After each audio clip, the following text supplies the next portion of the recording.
Dieu notre Père, nous voulons exprimer notre reconnaissance et notre gratitude. Oui, te dis merci pour tous tes bienfaits. Merci pour ce temps, merci pour ce moment. Merci pour le privilège que tu m'accordes de donner la parole, de transmettre tes pensées à ton peuple. Merci pour le privilège que tu nous donnes d'être ensemble pour te louer, pour t'adorer. Merci de nous faire du bien, comme tu l'as commencé depuis le matin, par les cantiques, par les louanges, par la direction. Continue ton action, fais-nous du bien, éclaire-nous.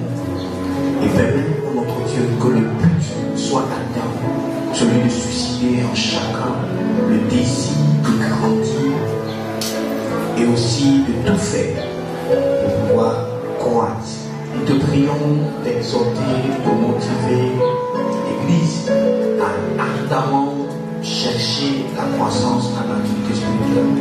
Que chacun d'entre nous puissions tout faire, tout mettre en œuvre pour développer la vie que nous avons reçue de toi, par notre communion avec le Saint-Esprit, par notre communion avec les frères, par le fait que nous affrontons les épreuves, par le fait que nous étudions et mettons en pratique la parole de Dieu. Nous te prions de nous aider, Seigneur, à vraiment développer notre vie de prière, notre piété, afin que notre spiritualité ait du poids. Merci de partager avec notre monde. Merci de nous faire du bien dans la continuité de cet enseignement. Nous te confions toutes choses et nous prions que tu bénisses l'entendement du peuple et que tu ouvres l'intelligence de chacun d'entre nous afin que nous puissions saisir ta parole, saisir tes pensées, saisir ta volonté quand nous sommes engagés à faire ta volonté, nous tes enfants. Alors nous prions, aide-nous à découvrir ta volonté et à pouvoir nous soumettre à cette volonté et l'accomplir dans le nom de Jésus. Merci de bénir ce temps ce moment. Amen. Je vous salue au nom de Jésus-Christ. Que la paix et la grâce de Dieu soient avec chacun d'entre nous. Dans ce mois de mars, nous avons pour thème la maturité spirituelle. Et nous avons prêché un sous-thème devenir mature en Christ. Et nous sommes en train de prêcher un sous-thème les signes de la maturité spirituelle. Donc l'épreuve de la maturité spirituelle. Comment reconnaître quelqu'un qui est mature spirituellement. Et le dimanche passé, nous avons parlé, nous avons dit que celui qui est mature spirituellement, pour le reconnaître, nous voyons dans sa vie, de façon progressive jusqu'à arriver à un niveau, la disparition des œuvres de la chair.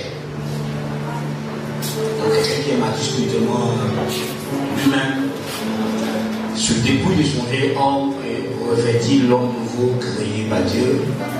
Nous avons aussi dit que cette personne manifeste les fruits de l'esprit, voit la nature de Dieu à laquelle il a été appelé et il participe à cette nature. On voit cette nature se développer, cette nature être visible, être manifeste dans sa vie au quotidien. On le voit être conduit par le Saint-Esprit, être dirigé par l'Esprit. On le voit accomplir les désirs de l'Esprit, développer le caractère de Dieu.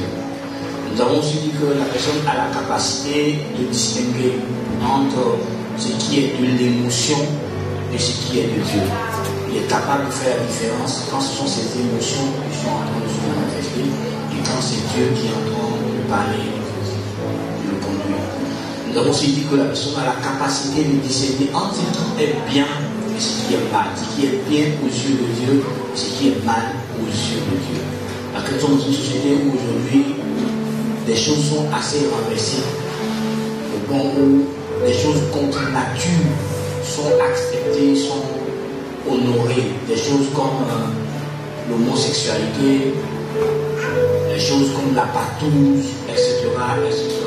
Beaucoup de choses se renversent et la société accepte ça comme des choses qui sont normales. Alors pour Dieu, l'homosexualité, pour Dieu, tout ça c'est mal.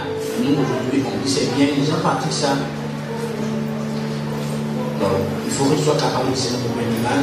On a aussi dit que la personne qui est mature a le jugement exercé. Son jugement est exercé, donc c'est facile pour lui de discernement le bien et le mal, parce qu'il est mature, il a le jugement exercé. Ensuite, on a dit que la personne qui est mature a la capacité, a fait plutôt l'expérience de la parole de justice. Donc, il ne cite pas seulement les versets, mais on voit les versets de façon pratique, de façon matérielle dans sa vie. On le voit conformer sa vie à la vérité biblique. Donc on voit les versets devenir esprit et vie en lui. Il met les versets qu'il précite en pratique. Les enseignements de la parole de Dieu, il les met en pratique. Donc si quelqu'un ne met pas en pratique la parole de Dieu, comprenez qu'il est immature. Si quelqu'un aussi met certains versets en pratique, en pratique ça détermine le niveau spirituel auquel il est. C'est vraiment comme nous avons sous terme, nous parlerons des différents niveaux de maturité, comment reconnaître ces différents niveaux de maturité. Là, je veux que tu comprennes que mettre la parole de Dieu en pratique, ça fait partie du processus de maturation. Mais quand tu es quelqu'un qui est à l'aise et qui est soumis à la parole, qui obéit spontanément à ce que Dieu lui dit, là ça prouve que tu arrives à un niveau vraiment très élevé de la maturité spirituelle, que tu es père dans la foi. Amen, amen. Nous allons continuer ce matin et en espérant qu'on réussira à achever ce sous-thème-là aujourd'hui. Celui qui est mature a la capacité d'engendrer d'autres disciples. Celui qui est mature a la capacité d'engendrer d'autres disciples. Nous allons lire cela dans le livre de Jean chapitre 15 verset 8 et puis Jean chapitre 15 verset 8 et puis Luc chapitre 8 verset 14.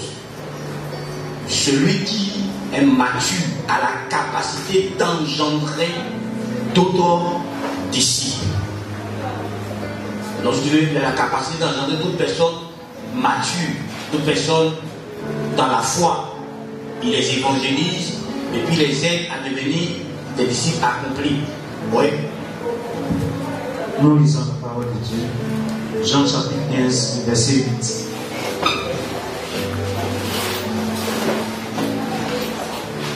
Si vous portez beaucoup de fruits, c'est ainsi que mon Père sera glorifié et que vous serez mes disciples. Donc, si vous portez beaucoup de fruits, c'est ainsi que mon Père sera glorifié. Veuillez vous asseoir. Et puis, il faut voir Luc chapitre 8, verset 14. Luc chapitre 8, verset 14. Si vous portez beaucoup de fruits, c'est ainsi que mon Père sera glorifié. Et ainsi, vous prouvez que vous êtes vraiment mes disciples. Donc, la reproduction est un signe de la maturité. Oui, lis Luc là. Luc chapitre 8, verset 14. Ce qui est tombé parmi les épis, ce sont ceux qui, ayant entendu la parole, s'en vont et la laissent étouffée par les soucis, les richesses et les plaisirs de la vie. Et ils ne portent point de fruits qui viennent à maturité. Vous comprenez? Là, continue toujours. Verset 15. Ce qui est tombé dans la bonne terre, ce sont ceux qui, ayant entendu la parole avec un cœur honnête et bon, la retiennent et portent du fruit avec persévérance. Amen. Amen.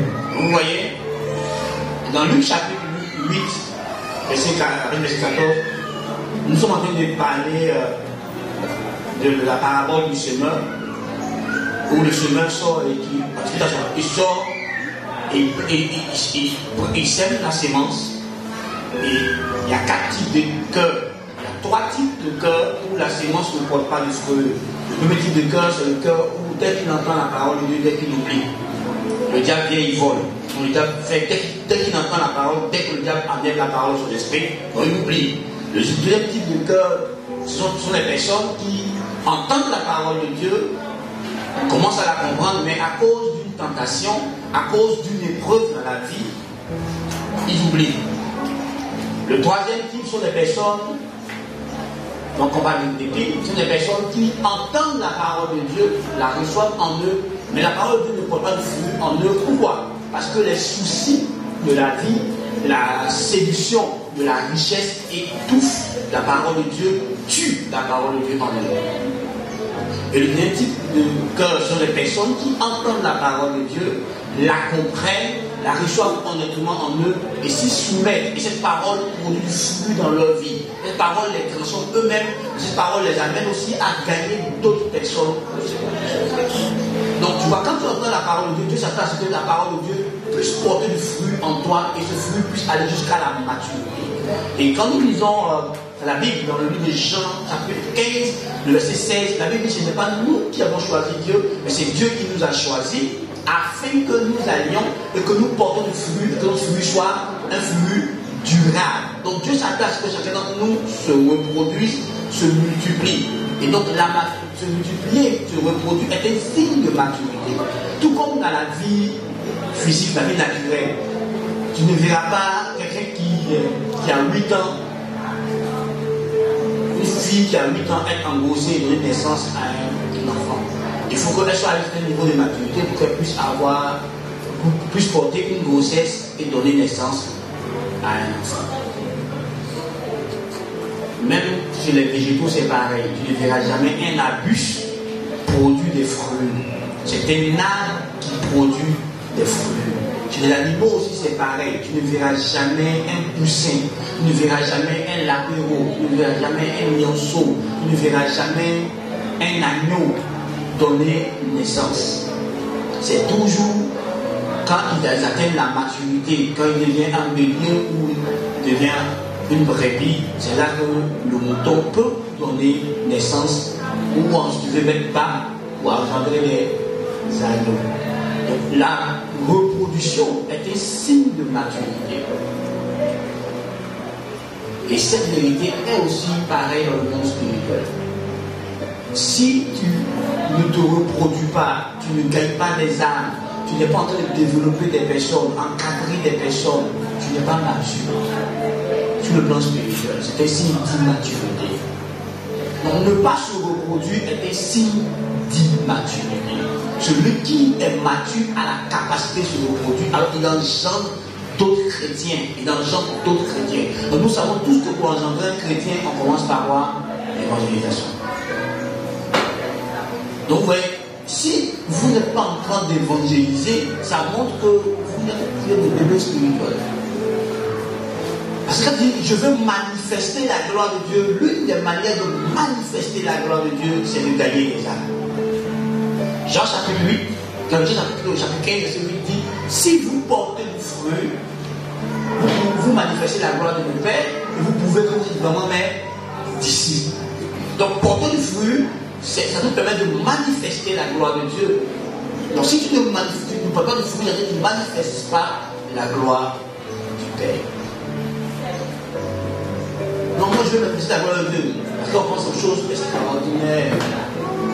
Vous voyez, quand tu évangélises, c'est là que tu vas voir que Dieu va confirmer sa parole.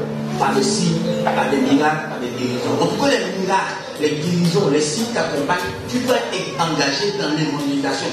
Parce que dans la proclamation de l'évangile, que Dieu manifeste les signes et les miracles, parce que Dieu vient vous confirmer devant les inconvertis, que la parole que tu es en train d'annoncer est vraiment sa parole. Donc Dieu vient pour attester par les signes, par les guérisons. Pour ça que les chrétiens, on ne vit pas cette chose, parce que nous, on n'est pas engagés à être des vrais témoins de Christ. À être des vrais témoins. Si tu veux prouver que tu es un des disciples de Jésus, c'est de gagner des âmes. C'est de t'investir dans l'encadrement de d'autres personnes. Il faut que tu participes au développement spirituel, à la maturation spirituelle d'une autre personne autre que toi-même. Ça veut dire que tu as vraiment grandi. C'est pour ça que toi, tu peux coacher quelqu'un d'autre, tu peux conseiller quelqu'un d'autre, tu peux aider quelqu'un d'autre, tu peux l'entraîner pour que la personne devienne aussi quelqu'un de mature. Alors frère, ne dis pas je suis mature parce que simplement tu es dans la maison de Dieu. Ne dis pas je suis mature parce que ça fait 20 ans que tu fréquentes l'église, ça fait 40 ans que tu fréquentes ton église, 40 ans, non. Ça ne prouve pas ta maturité. Tu peux faire 40 ans dans une église et rester un bébé, rester un bébé, rester un nourrisson spirituellement. Dans la durée physique dans une congrégation ne fait pas quelqu'un de mature. Même la durée physique de ta foi, non, ça fait au moins 40 ans que j'ai accepté Jésus, j'ai la foi, ça fait 40 ans. Là où est l'épreuve de ta maturité? Après 40 ans de marche avec Dieu, tu as encore un problème de vie de prière. Après 40 ans de marche avec Dieu, tu as encore un problème de sainteté. Tu n'as pas encore renoncé aux œuvres mortes. Après 40 ans de marche avec Dieu, tu as encore du mal à témoigner ta foi à Dieu, de partager ta foi avec quelqu'un, de partager ton témoin avec quelqu'un. Il y a un problème, frère. Si tu n'arrives pas à évangéliser, il y a un problème dans ta maturité spirituelle, dans ta compréhension des choses de Dieu. Si tu n'arrives pas à te reproduire, tu n'arrives pas à encadrer quelqu'un, tu n'arrives pas à apprendre à quelqu'un à marcher avec Jésus, il y a un problème dans ta maturité spirituelle. Ça veut dire que tu n'as pas expérimenté la maturité, tu ne connais pas le chemin de la maturité. Alors comment tu vas conduire quelqu'un dans cette maturité? Parce que tu ne maîtrises pas le processus de la maturité, parce que toi-même tu n'es pas passé par le processus. Frère, le disciple-là, ce n'est pas des cours qu'on donne aux gens. Le disciple-là, c'est une vie que nous transmettons aux gens. Et puis un mode de vie que nous transmettons aux gens. Et quand je parle de vie, je parle de la vie nouvelle en Christ. Et quand je parle de mode de vie, je parle de la manière dont nous devons fonctionner, nous conduire dans le royaume de Dieu. Le style de vie de ceux qui appartiennent au royaume de Dieu. Donc l'évangile te transmet deux choses. Une vie nouvelle et puis un mode de vie. Parce que tu quittes le royaume des ténèbres au royaume de lumière. Et dans le royaume de Dieu, il y a comment les choses se passent, comment les choses doivent fonctionner. Dieu lui-même a établi des principes et des règles. Dans la grande commission, Jésus dit que apprenez-le à obéir à tout ce que j'ai prescrit. Parce que le souverain roi du royaume dans lequel nous sommes a laissé ses règles. Nous sommes censés suivre. Et ces règles sont dans la parole de Dieu. Et nous sommes censés suivre. Et il y a des personnes que Dieu a choisies dans le royaume de Dieu. Il a fait d'eux des pasteurs, il a fait d'eux des docteurs, des évangélistes, des prophètes, et pour qu'ils puissent enseigner, apprendre aux gens à marcher selon Dieu, à marcher comme Dieu veut qu'ils marchent, à vivre comme Dieu veut qu'ils vivent. Donc il y a une vie dans le royaume que chacun d'entre nous doit apprendre au pied du grand maître Jésus-Christ de Nazareth. Donc si tu n'as pas reçu la vie nouvelle, comment tu vas la développer pour qu'elle devienne un style de vie? Il faut recevoir cette nouvelle vie et la développer pour qu'elle soit maintenant mode de vie, un style de vie que Dieu veut que tu aies. Amen, amen. Est-ce que je parle à quelqu'un? Est-ce que nous communiquons? Est-ce que quelqu'un saisit ce que je suis en train de dire? Frère, passer 3 ans, 4 ans, 5 ans, 6 ans dans la maison de Dieu et ne pas grandir, c'est se priver de beaucoup de choses. Et certainement que avec la lune, on va prolonger ce thème-là au mois prochain pour continuer parce qu'on a encore touché beaucoup de choses dedans. Il y a d'énormes bénéfices à grandir, à mûrir et nous devons aller tout seul. Amen, amen. Alléluia. Frère, est-ce que tu te reproduis? Est-ce que tu encadres quelqu'un? Est-ce que tu es en train d'apprendre à quelqu'un à grandir avec Dieu? C'est un signe de maturité.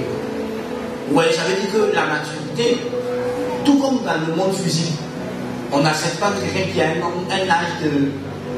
un certain nombre d'âge, d'avoir des comportements qui ne sont pas liés à son âge.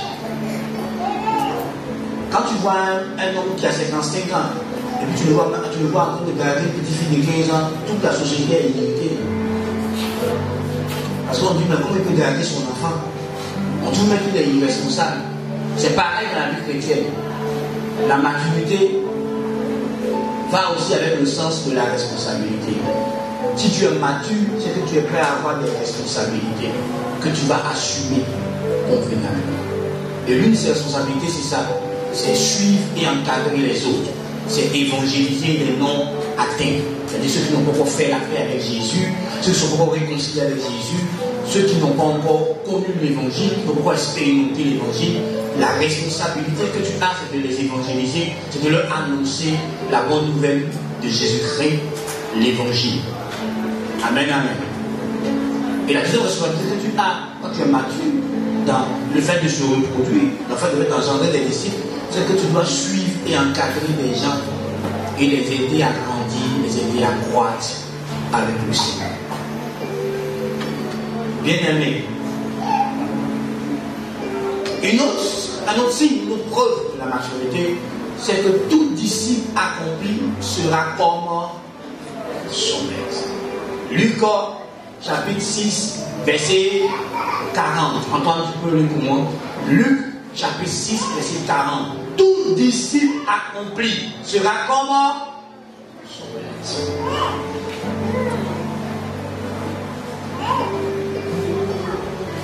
Luc chapitre 6, verset 40. Disons. Yeah. Le disciple n'est pas plus que le maître. Le disciple n'est pas plus que le maître. Mais tout disciple accompli sera comme son maître. Tout disciple accompli sera comme son maître. Alléluia. Merci. Vous voyez, je vous ai dit le premier jour, pendant que vous serez travailler sur votre maturité spirituelle, il est important de ne pas perdre de vue que notre référent, notre modèle, notre repère, c'est Jésus-Christ. Donc s'il y a quelqu'un à qui tu dois ressembler, que tu dois refléter l'image parfaite, c'est la personne de Christ. C'est pour ça que Paul pouvait dire dans le livre de 1 Corinthiens chapitre 11, verset 1, il dit à l'église, imitez-moi comme moi j'imite le Christ. Donc toi qui es ici en position de coach, en train d'aider, d'entraîner quelqu'un à grandir, il faut savoir que la personne, ce n'est pas à toi qui doit ressembler, mais il doit ressembler à Christ. Il doit refléter l'image de Christ. Ça veut dire que toi-même, tu as une lourde responsabilité. Tu dois présenter l'image de Christ à la personne que tu es en train d'entraîner, à la personne que tu es en train de suivre et encadrer.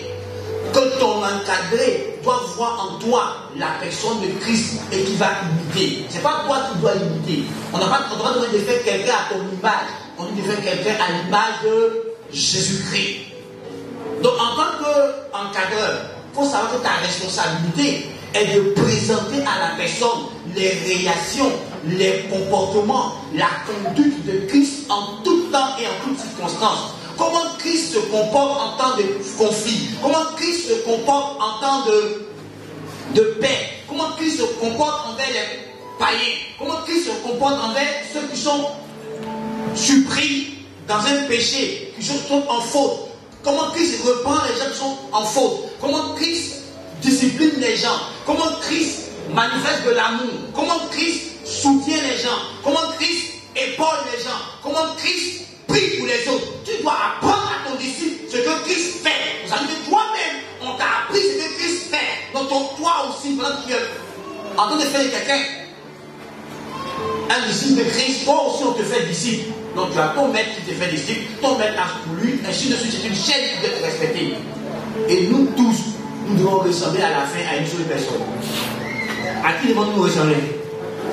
À Christ. C'est à Christ que tu dois ressembler. Tu dois refléter l'humilité de Christ, la bonté de Christ, la sainteté de Christ, la tolérance de Christ, la miséricorde de Christ.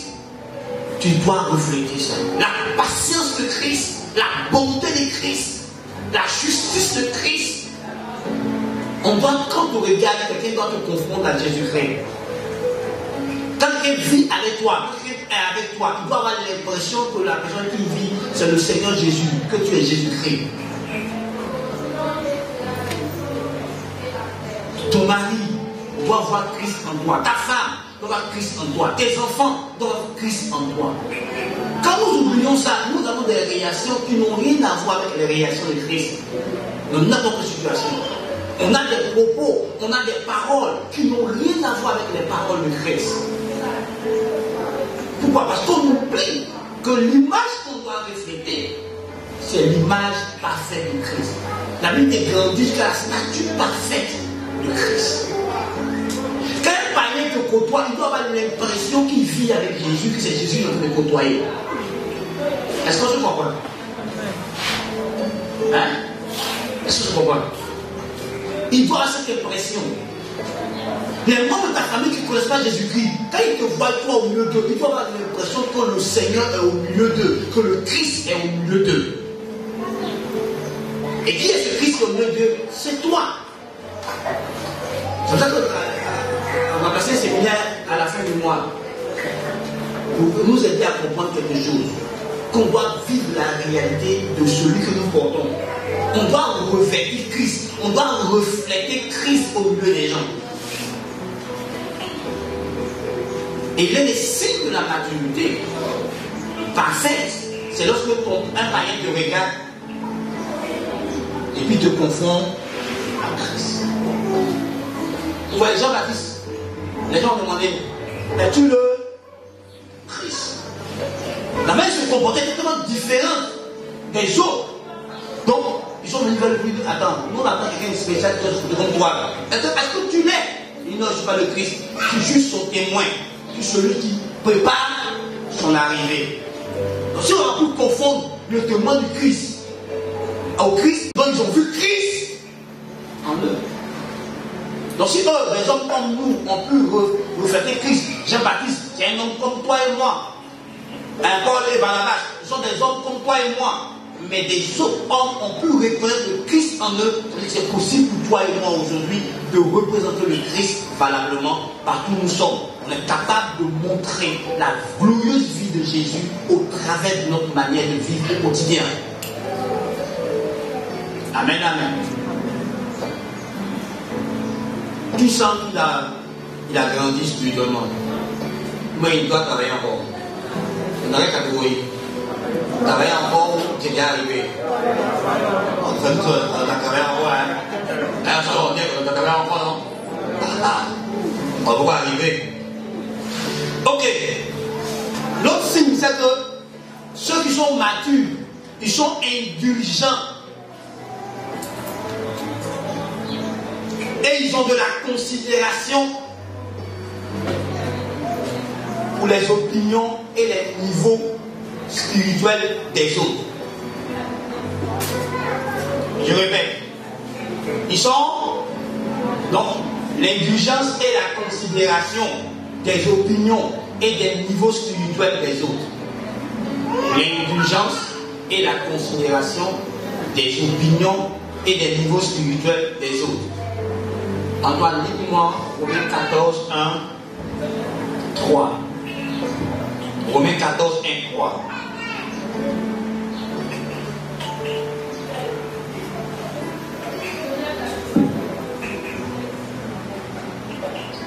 Romains chapitre 14, verset 1 à 3.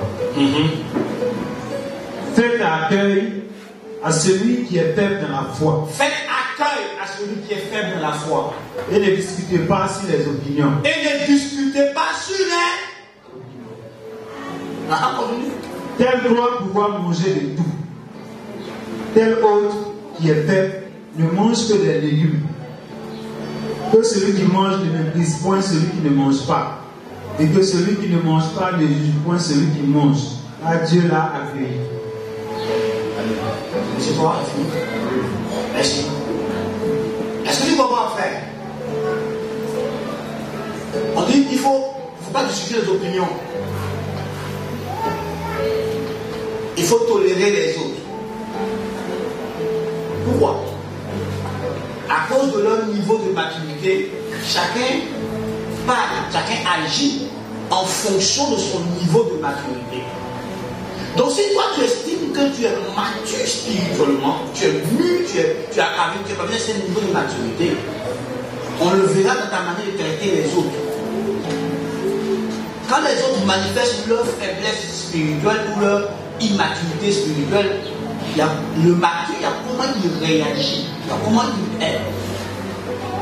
Tu peux pas manquer de respect aux gens, tu peux pas mépriser les gens parce qu'ils n'auront pas compris des choses que toi tu as compris et que ça te permet de te comprendre d'une certaine manière. Et comme eux ils n'ont pas compris et qu'ils se comprennent d'une autre manière, toi qui as compris, tu les méprises. Tu les juges sans valeur, tu les méprises. C'est que toi-même, tu n'as pas compris. C'est que tu es immature. La Bible dit que l'homme spirituel juge de tout sans être le pouvoir. Parce que lui, il comprend ce que l'autre fait. Donc il y a une attitude qu'il faut. Et quand toi tu juges, on a quelque chose à redire sur le jugement que tu portes.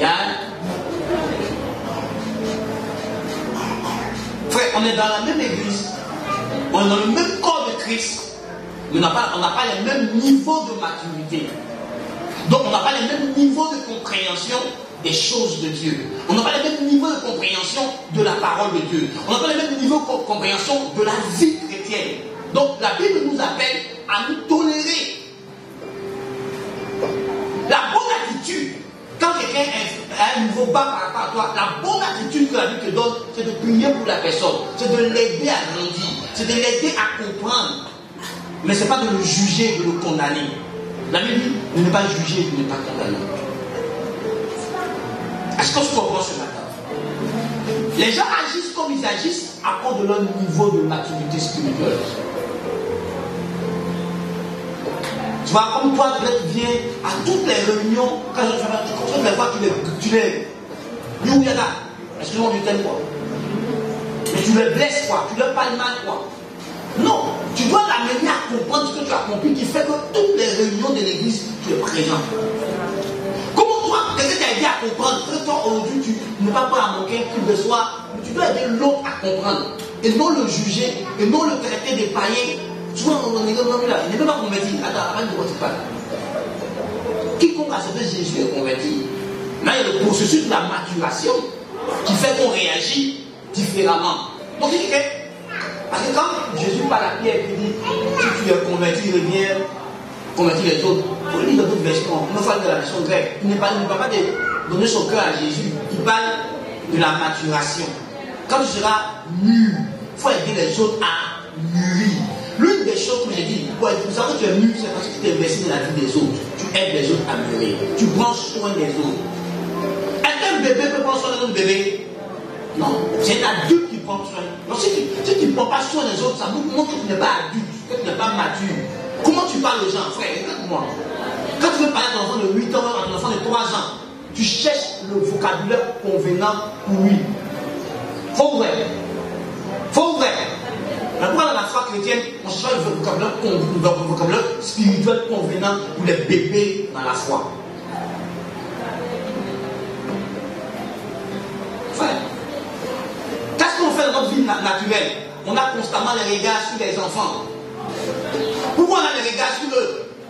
En tout qu'ils sont immatures, donc ils peuvent se blesser, ils peuvent faire des choses qu'il ne faut pas faire.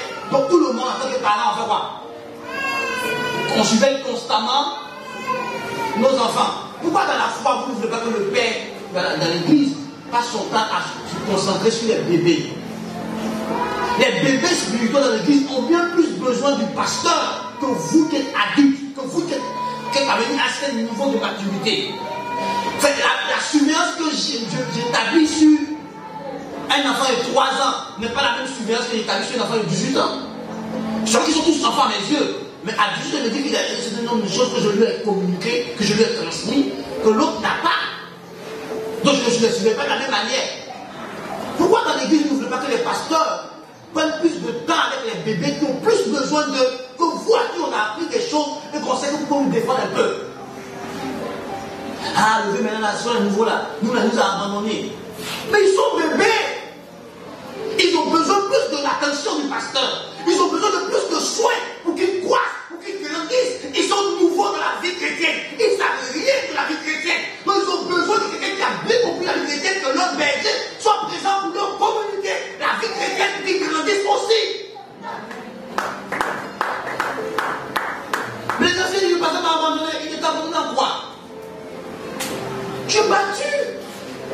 Tu as un niveau de maturité. Dans le moment où je vais appuyer sur toi pour m'aider à encadrer les bébés. Pourquoi ensemble on encadre les bébés? Pourquoi ensemble on prend soin de nos nouveaux-nés, des bébés spirituels que Dieu nous donne? Frère, imagine-toi qu'une personne dans cette église bébé et que dans la semaine, du lundi au vendredi, il reçoit au moins 5 appels de chaque membre de l'église. Il se sentira quoi? Comment il se sentira? Il reçoit 5 membres d'église chaque jour qu'il appelle pour demander comment il va. Comment il va se sentir? Se sentir aimé, se sentir important, se sentir valorisé. Sans compter que dans la même semaine là, plusieurs membres passent sur lui pour prier avec lui, pour l'exhorter, pour l'encourager, pour le. Non, frère. Il va demeurer dans l'église ou pas demeurer dans l'église? Il va grandir vite ou pas grandir vite?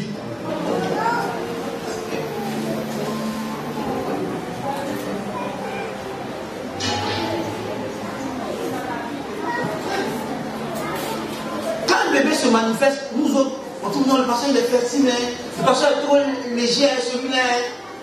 Le pasteur il connaît le niveau du gars. Il sait à quel niveau le gars est. Donc il sait pourquoi le gars réagit avec nous. Quand ton bébé de 1 jour jusqu'à combien de mois, 2 ans, il fait un coco sur lui, qui doit tout le faire? Hein? Qui doit tout le faire? Qui doit tout crier sur lui? Qui doit tout se fâche? Personne. Pourquoi? C'est normal. Quand il vomit sur lui, quand il pisse sur lui, quand parce qu'il a chaud il crie, quand parce qu'il a chaud il pleure, quand parce qu'il a faim il pleure, quand parce qu'il veut dormir il pleure, qui crie sur lui? Mais il n'a qu'à avoir 3 ans, et puis il n'a qu'à pisser sur lui. On va lui dire que ce n'est pas normal. Il n'a qu'à avoir 3 ans. Et puis même son bonbon sucette, c'est moi qui ai attrapé, lui va laver. Il va lui rappeler les petits. Tu as peut-être grandi. Attaque mon bonbon là, tu vas laver toi-même. Je vais lui montrer comment on fait. Est-ce que tu comprends? C'est pareil. Quand on va parler des niveaux, on va expliquer les caractéristiques des niveaux, vous comprenez? Pourquoi les bébés ont besoin qu'on dit est-ce que tu as médité? Est-ce que tu as prié? Est-ce que tu as gêné? Est-ce que tu as prié? Est-ce que tu dis pourquoi on doit souvent les chercher à la maison pour venir au culte? Pourquoi on va les chercher à venir au culte? On va expliquer tout ça. C'est normal parce qu'il est bébé.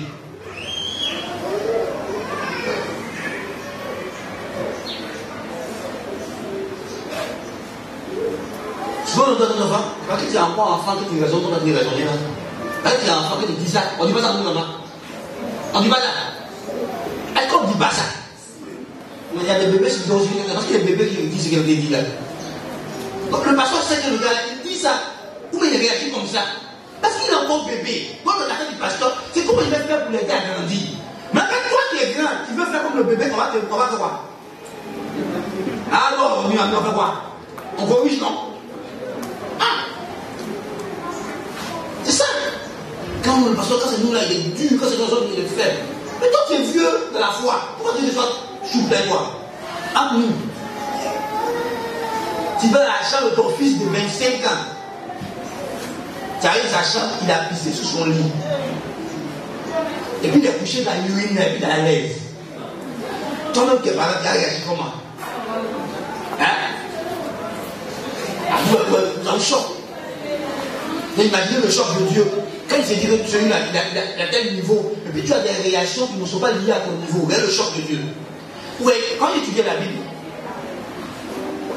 Moïse a frappé le rocher. Et puis Dieu dit à Moïse, tu ne m'as pas sanctifié devant le peuple. Donc tu ne rentreras pas. Hein? À Canaan. Mais par exemple, les gens même qui venaient mauvais tous les jours, Dieu cherchait à les faire partir. Tu dirais Dieu est injuste, non? Dieu n'est pas injuste. Le niveau de Moïse ne lui permet pas de réagir comme eux. Parce que Moïse avait une intimité avec Dieu, une connaissance de Dieu, ne peut pas réagir comme eux qui étaient privés de cette connaissance de Dieu. Donc souvent Dieu nous juge comme ça, par rapport à ton niveau. Puis tu envoies les corrections, quoi. Puis tu sens ça passer. Ouais, tout le monde sur la Bible, non. Quand tu as un bébé spirituel, quand tu manges, le Seigneur dit ça sort. Toutes les prières étaient exaucées instantanément. Alors, moi, tu as raison que les prières, c'est plus ça.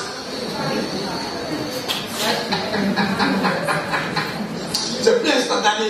Tu dois gêner, tu dois prier, tu dois persévérer d'abord. Soit même tu persévères, ça fait des années, depuis, c'est pourquoi exaucer. Il y a des prières, évidemment, il y a des prières depuis ma conversion, c'est pourquoi exaucer. Voilà. Quand tu étais bébé, tout ce que tu veux, Dieu répond. Quand tu dis, tiens, après tu dis, maman, je veux pecto. Elle dit, papi, tout. Maman n'a pas d'argent.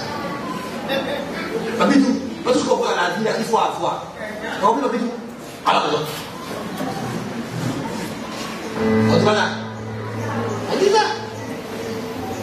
Est-ce que ça peut aller ce matin? Est-ce que la parole te fait du bien? Amen.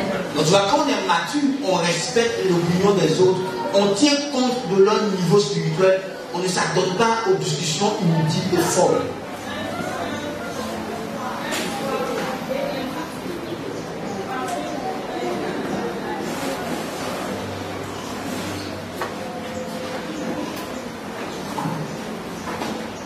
Donc que Dieu nous aide. Un autre signe, c'est qu'on fait des progrès. Ce qui fait que l'on sait de maturer, de mûrir. Tu fais des progrès. Antoine, lien 1 Timothée 4,15. Pour ceux qui prennent des notes, tu peux prendre 2 Thessaloniciens 1,3.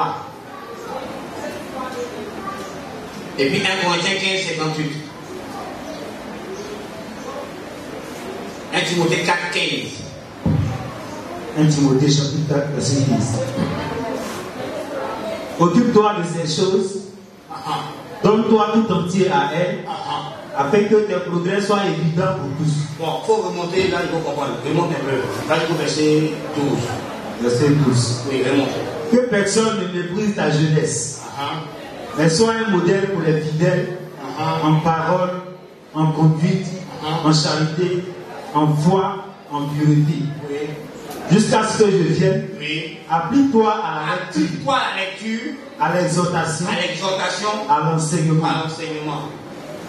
Ne néglige pas le don qui est en toi et qui t'a été donné par prophétie, avec l'imposition des mains de l'assemblée des anciens. Occupe-toi de ces choses, donne-toi tout entier à elle, afin que tes progrès soient évidents pour tous. Que tes progrès soient quoi? Évidents. Pour qui? Pour qui? Pour qui? Tout le monde. Donc tout le monde doit être témoin de quoi? De ton évolution. De voir que chaque jour qui passe, tu t'améliores, tu te bonifies, tu deviens meilleur, tu deviens excellent. Mais il y a des choses auxquelles tu dois t'adonner, comme la lecture de la parole de Dieu, la méditation de la parole de Dieu, l'obéissance à la parole de Dieu, l'exhortation, c'est prendre la parole de Dieu pour pouvoir encourager les gens. Il faut le faire. Il ne faut pas négliger ce que Dieu a mis en toi, le Saint-Esprit. Il faut prendre le temps d'avoir une relation, d'avoir une communion avec le Saint-Esprit. Plus tu diras, en train de développer ton intimité avec le Saint-Esprit, les autres vont s'en rendre compte autour de toi que tu es en train d'évoluer. Les autres vont voir ton progrès. Donc, ouais, quand vous dites non, moi, je vais cacher mon témoignage, ça là. Est-ce que vous voyez, c'est faux? Hein? On ne cache pas le témoignage. Mais si je cache le témoignage, qui va avoir mon progrès? Si je n'ai pas de témoignage, qui va voir ce que je fais dans ma vie? Donc tu ne peux pas cacher ton témoignage. Le témoignage doit être vu que ça encourage les autres à faire quoi? À persévérer à tout. Pour que toi aussi j'ai des témoignages. Donc tu vois, si tu n'évolues pas, si tu ne fais pas de progrès en progrès, que tes progrès ne sont pas évidents, on s'inquiète pour toi. Mon enfant, là, depuis là, sa vie, là, ça avance pas. C'est la même chose. Ça fait des années qu'il est dans le même état. Tous les parents se soucient. Quand tu regardes ton enfant, sa vie n'avance pas, ça n'évolue pas. Les saisons se ressemblent, c'est la même chose. C'est quel parent qui a resté dans le game?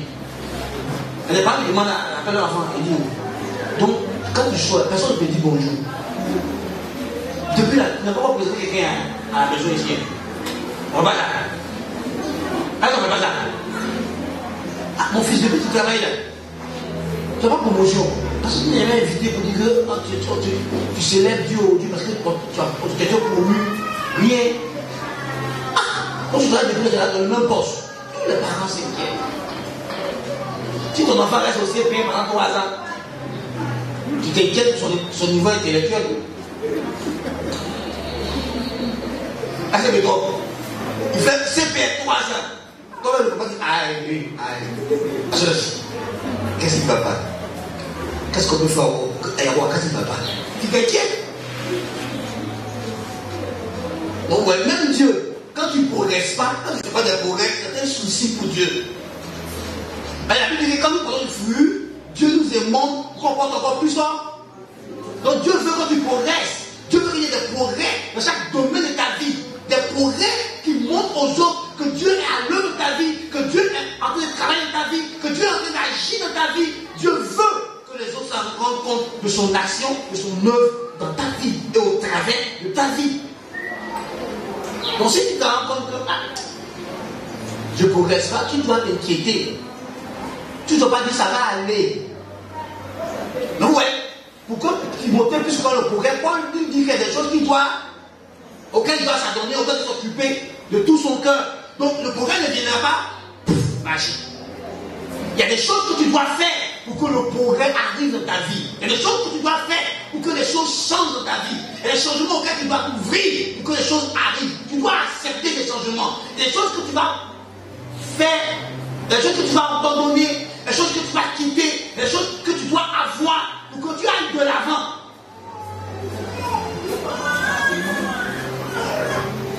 Bon, tu te réveilles tous les jours à 11h. Tous les jours à 11h. Quand tu te réveilles à 11h, le temps de bien te réveiller, il est midi. Entrer dans la douche pour te laver. Et puis ressortir de la douche. Pour certains, il est à 13h. Pour d'autres, il est midi 30. Mais c'est d'abord petit déjeuner à midi 30. Bon, à certains moments, j'allais faire le marché. Si tu es marié, tu veux que ton mari vienne à midi pour manger. Hein? Tu veux que le gars vienne à midi pour manger. Donc tu te réveilles à midi déjà. Parce que le repas sera après quand il va arriver. C'est pas combien de fois il est là. Hein? Le gars vient à midi. C'est maintenant que la maison là, c'est en train de balayer. Il fait le ménage de la maison. Ton mari veut même que tu subis la vie qu'il va apporter. Ah, comment ta vie t'es sortie? Parce qu'il sortait, mais tu n'as pas vu sortir, tu dormais. Frère, ton mari qui t'a connu là, quand il t'a connu là, son salaire était 200 000. 10 ans après, son salaire est 200 000. Quand tu es femme, tu vas te voir. Elle est femme. Tu as dit, monsieur, qu'est-ce qui ne va pas? Demain, c'est quoi qui nous réserve? Il y a quoi? Est-ce que tu comprends? Tu as croisé un gars, vous êtes dans le studio. Quand il ans après, avec 4 enfants, vous êtes dans un studio. Tous tes parents vont t'appeler pour te faire réunir une famille. Et ma fille, il y a quoi? Qu'est-ce qu'il va pas? Est-ce que tu comprends? Frère, toi-même, tu dois te remettre en cause quand tu ne vois pas de progrès dans ta vie. Tu dois attendre ça, il ne grandit pas spirituellement. Pourquoi? Parce que la Bible dit que je souhaite que tu prospères à tout, et que tu sois bon, comme quoi? Comme prospérité avec ton âme. Donc, comme se développe ta vie spirituelle. Donc, si ta vie spirituelle se développe, elle va forcément accepter ta vie. Dis ça encore. Donc, si on ne voit aucun signe de ta vie physique, que spirituellement tu es où? Tu es un nain. Tu es un nain spirituel, tu es un rabouni, tu es un rabouki qui est assis dans la vie du cheval. C'est que tu as des marasses spirituelles, tu as des cochons spirituels, tu as coqueluche spirituelle. Il faut qu'on te guérisse. Ça va pas. Tu as une malédiction sévère. Mais c'est une malédiction, il ne développe pas. Mais c'est ça qui est sévère, maintenant c'est grave même. Donc toi c'est sévère. Frère, écoute-moi. C'est vrai que je vais mesurer ma vie. Si physiquement il n'y a pas de changement, c'est vrai que spirituellement, je n'ai pas encore réussi à faire. Donc je travaille dans le spirituel pour que les choses avancent. Puisque c'est le spirituel qui contrôle.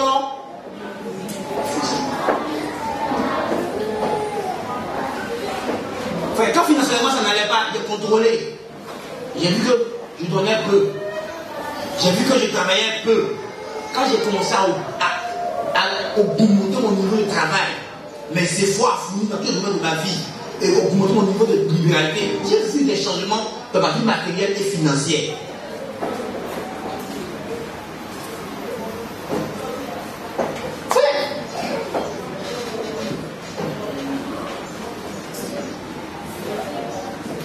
Il y a des niveaux de connaissances qui te donneront des bénédictions financières et matérielles. Si tu ne les as pas, tu ne peux pas avoir des bénédictions financières et matérielles. Il y a des niveaux de sagesse qui te donneront ça.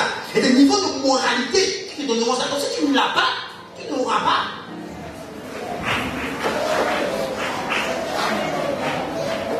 Qui va confier ses millions à un gars qui est malhonnête? Toi-même tu es conscient que le gars là, il est malhonnête. Tu donneras des millions. À nous. Tu donneras ça.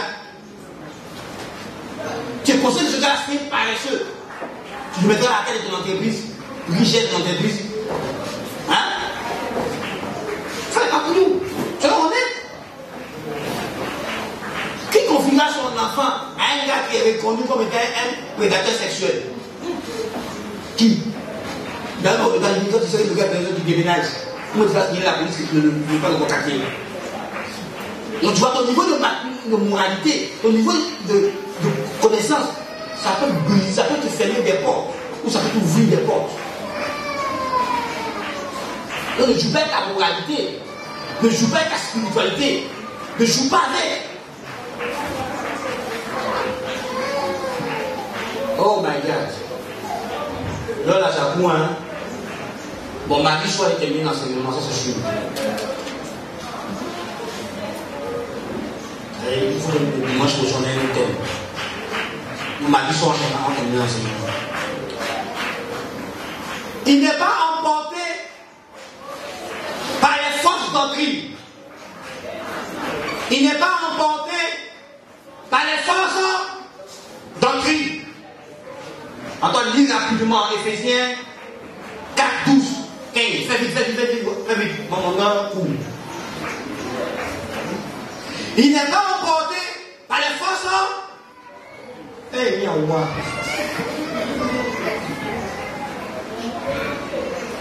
Éphésiens 4, verset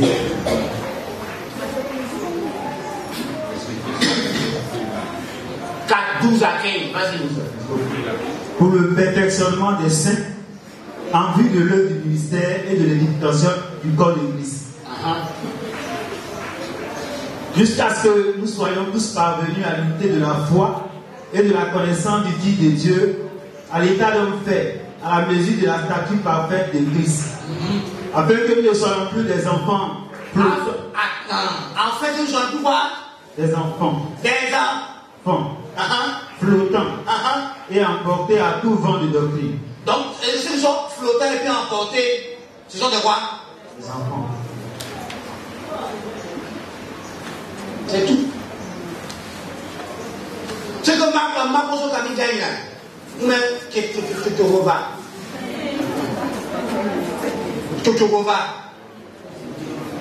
C'est Déon. La Ketorova. Ceux qui l'emportent là. Ça veut dire qu'ils sont quoi? Des bébés dans la foi. Parce que moi, il va me dire, comment il va me convaincre que la polygamie est biblique? Comment il va me convaincre ça?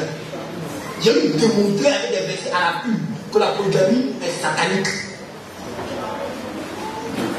Mais il y a des chrétiens qui ont accepté les diacres d'église. Quand ils ont sur le palier de deuxième femme, diacre d'église. Ils se laissent avoir, oui. C'est pas possible. C'est pas possible. On t'enseigne la saine doctrine. Et que c'est même dit, on ne paye plus la dîme. Mais putain, tu dis ça c'est vrai, il ne paye plus dîme. Il y a un problème dans ta foi, dans ta compréhension de Dieu. Frère, aucun pasteur, aucun chrétien enraciné dans la foi, dans la saine doctrine, on ne peut pas venir me blaguer avec des discours philosophiques. Il faut concevoir ça de façon habile. Tu ne peux pas me séduire avec. Donc quand tu es emporté par les fausses doctrines, ça montre toi-même ton propre niveau de maturité. Quelqu'un qui est mature, quelqu'un qui a été perfectionné et qui est parvenu à la connaissance de Christ, à l'unité, ne peut pas être emporté par tout vent d'enseignement. On t'enseigne la Bible. Attends, on t'a enseigné la Bible. On t'a démontré qu'en Christ, il n'y a plus de condamnation pour ceux qui sont en Christ. Et tu as reconnu que tu es en Christ. On t'a montré comment tu es en Christ. Tu vas trouver un prophète et puis il te dit que ton arrière-grand-mère s'est péché là sur ta vie. Tu dis Amen. Comment tu peux me faire tout ça? Hein? Que si tu ne réussis pas, c'est à cause de ce que ton grand-père a fait. Mais est-ce que Jésus n'a pas effacé ça? Et toi tu crois ça? Il faut pas se lancer dans le jeûne de prière pour régler ça. Tu perds ton temps. Je suis désolé. Comment tu peux placer des conseils? Toutes les anciennes condamnations que Jésus a effacées là, pour mettre ça sur toi. Et puis, au lieu d'être chrétien, lui, tu es un chrétien rempli de culpabilité. Tu es tout patin. Mais avant de connaître que ça régit, ils disent que l'évangile, l'œuvre de la croix, l'œuvre parfaite de la croix est insuffisante pour te libérer. Et toi, tu crois ça? Qui t'a dit que tu peux ajouter quelque chose à ce que Jésus a fait? Son œuvre est parfaite. Tu dois la recevoir et vivre l'éclat de son œuvre dans ta vie. Je ne vais pas te dire quand chacun de moi, il faut bien comprendre ce que vous avez dit. Pas mal comprendre ce que je suis en train de dire. Non. Mais c'est inacceptable qu'après 5 ans, 6 ans de marche chrétienne, on te dit encore que c'est l'autel de ton arrière-grand-père qui fait que tu n'évolues pas. Et toi, tu crois ça. Et tu veux briser l'autel. Mais pendant que dans la nouvelle génération, dans le nouveau régime, on dit que nous adorons Dieu en esprit, en vérité. Que toi-même, tu deviens l'autel de Dieu. Toi-même, tu es l'autel de Dieu. Parce que Dieu réside en toi. C'est dans ton esprit qu'on adore Dieu. Donc l'esprit devient un hôtel. Parce que l'hôtel, c'est le lieu où on adore une divinité. C'est le lieu où on présente des sacrifices à une divinité. C'est le lieu où on veut communier avec une divinité. Maintenant, moi, c'est dans mon esprit que je communie avec Dieu. Donc mon hôtel, c'est mon esprit. Toi, me dis quoi? C'est quel hôtel qui fait quoi? Quand il y a un hôtel plus puissant, plus vivant, qui m'a communié le Saint-Esprit là. Et tu crois ça? Pourquoi? Parce que tu n'as pas la saine doctrine. On t'enseigne la saine doctrine, tu as refusé d'accepter la saine doctrine. On te mentira, on te volera, va te gruger. Écoute-moi très bien. Si ton offrande n'est pas un acte de libéralité, n'est pas un acte volontaire, n'est pas un acte que tu donnes sans tristesse, avec joie, tu ne recevras rien, pas de te donne. Dieu ne s'est précis de donner.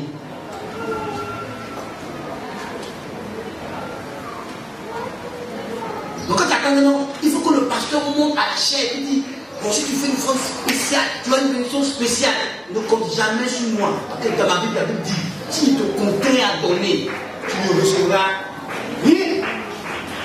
Tu dois toi-même résoudre dans ton cœur. Prends une ferme décision dans ton cœur d'adorer ton Dieu. Parce que l'offrande est un acte d'adoration. Alors, vous séduit d'abord. C'est ça, non? C'est tout de suite là. Oh, je sens une chose ce matin sur le panier là. Je sens une chose de prospérité. Qui donnera 100 €? Tout ça va s'élever. Pourquoi? J'ai dit, c'est une notion de. Le Seigneur dit, l'église a besoin de chaises. Qui va payer chaises? Combien? Il dit combien? Non, l'église a besoin de faire une croisade de maintenant d'un bel. Qui va participer? On a comme ça. Le Seigneur dit, je sais le miracle. Qui a saisi son miracle? Qui fera une offrande de 100 000? Qui fera une offrande de 200 000? Qui fera une offrande de 300 000? Wouah! Vas-y, les frères. J'étais escroqué. Parce que j'ai joué sur tes émotions. J'ai communiqué sur tes émotions. Je t'ai escroqué. Ce n'est pas une résolution que tu as prise dans ton cœur d'honorer Dieu, de donner à Dieu. Moi, je t'ai escroqué. J'atteins mon but, mais toi, tu n'auras rien. Moi, je ne suis pas un escroc. Je suis prédicateur de l'évangile.